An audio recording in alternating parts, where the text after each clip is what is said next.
So this episode is different. We're still talking about something shocking, but this one isn't just a mystery. It's one of those stories that makes you feel something. Yeah, this one stayed with me. Like, I didn't just hear it, I felt it. Same. And if you've seen the documentary or heard the audio, you probably know exactly what we mean. So in 2018, a ground service agent, someone who worked at the airport, stole a plane, a full passenger aircraft plane. Which sounds totally insane. But it wasn't what you think. He didn't hurt anybody during this whole escapade.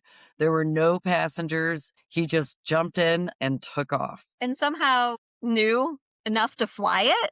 Like, that's crazy. That's the part that shocked everyone. He wasn't a pilot, but he had been around planes for years working at the airport. And then he also said he learned them from video games. He's in the air talking to the traffic control people, calm, polite, even joking at times with them. So that's the part that got me. He didn't sound like someone dangerous. He sounded like someone like hurting. He did. And if you've heard the audio, it's hard to explain unless you've actually listened to it. He talks about not wanting to hurt anyone, feeling like he messed things up, even apologizing that he did this in the first place. And you can hear in his voice that he's already made peace with something. Yes, and that's exactly it. And at one point, he says something along the lines of, he's just a broken guy or something like that, which his family knew nothing about. He hid it well. Right. So that's the moment that hits you because suddenly it's not about a stolen plane anymore. I know. And then this part shocked even experienced pilots. He does a barrel roll. It's a commercial aircraft. They told him it was impossible when he asked, and then he tried. He thought that he was going to end it then and there. That is not normal at all. No, he landed at 10 feet from the water. And if you don't know, a barrel roll is like a circle, like All the way crazy. over 360. Yes.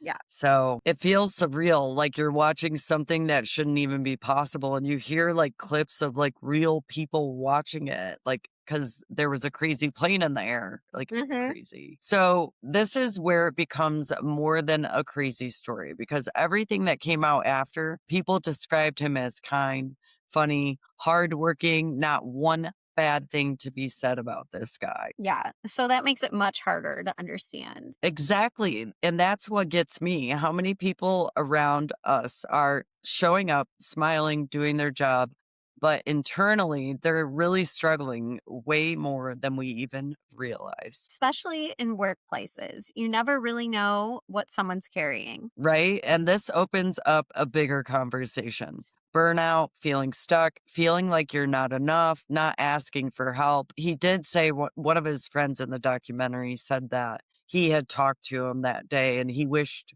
he would have known, he would have talked to him longer. You just never know. Right. So I think what hit me the most is how quiet it all was. Like there wasn't some huge warning sign. Right. And that's the scary part. A lot of times people don't show it in the way that you would expect them to. And workplaces, especially. So people just keep going and moving. Yep, they show up, they do their job, they go home, repeat every day, but inside, it can be a completely different story.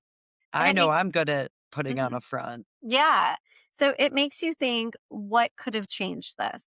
and that's the question that sticks with people, not just what happened, but what could have helped. This story isn't just about a plane, it's about pressure, loneliness, and how easy it is to miss when someone's really going through it. Yeah, that's true. So maybe just being a little more aware and a little more present with people. Exactly. And if you've heard this story, we'd love to know how it made you feel. And if you haven't, just be prepared. It's one that you will never forget. Yeah, I think about this every day. So I work for kind of a startup company, and everyone is at different stages of their lives. Like I have four adult children, and it's Ron and we have some grandkids. Another lady has like a 19-year-old daughter and a few more between, and then a 2-year-old going through a divorce. We have other people that are just having babies and starting out their lives. And this startup changes everything every day. They change our vacation time, they change the start time, the end time, how things need to be done, and micromanaging everything. And this doesn't suit everyone easily. Like this is what you reminds me of when people say they go postal, like come in and like shoot up the place or get annoyed. And I mean, I'm saying this on a dummy down level, but this happens all the time. Yeah. We've heard this before. Have they made cuts and stuff too of people? Like, are they making No, changes? Are they not just poking? just a lot of changes per se Yeah. that you're not ready for. Like people that were normally salary are now hourly. And I mean, it's just a lot of weird changes. And imagine, something that you've been doing, say, for 10, 15 years, and they change a little bit of the rules. Not everyone adopts new things easily. People like consistency Yeah. and I'd like to know the average business that months before knows they're going to cut people, but they have to keep those people Mhm. until and not let the word get out. Like, it's Right. sad how Like that saving happens. face. Like, what didn't like Rite Aid did not let them know very like my cousin was there like 20 something years, 30 maybe, and they didn't really give much of a notice. It's like they didn't want people to start quitting right Right. away. So Yeah. she got wind from a bigger manager, and that's the only reason she knew. Hmm. Yeah, that's awful. I mean, it's a corporation. They don't care what happens to the everyday person. So, thank God for her boss tipping her off so maybe she could be like a little prepared because Yeah, that's these awful. restaurants, you see that, they Hmm. just put a sign, "We're closed." Like, what? Yeah, like next day, we're done. I can't see how that wouldn't affect somebody mentally. Well, especially if you're living paycheck to paycheck. And I mean, these yeah, aren't corporate positions we're talking about here. eh, you know, yeah. it's hard. That's hard on people who are already like struggling day to day, especially in this economy. Like you have to be careful with people.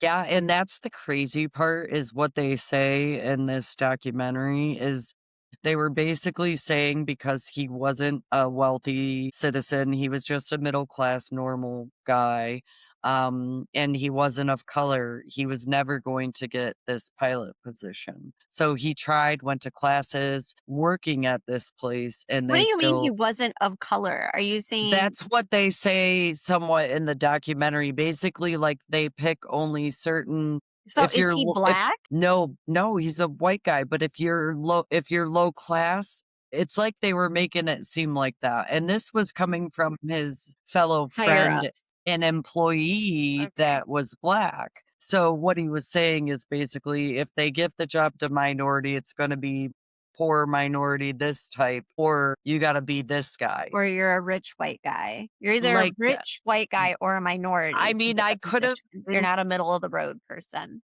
right, which I could have interpreted it wrong, but that's what I got out of it is that That's he wasn't interesting. the type to get that job, which shocked me, so Yeah, and I because he showed them, yeah, like but Sarah watched this. She told me it's something that makes people cry, and I said I'm not really a good crier. I don't want to watch it. So she now watched it and we did it. So I don't really know what Sarah, like what she saw or what she heard, but I do see that.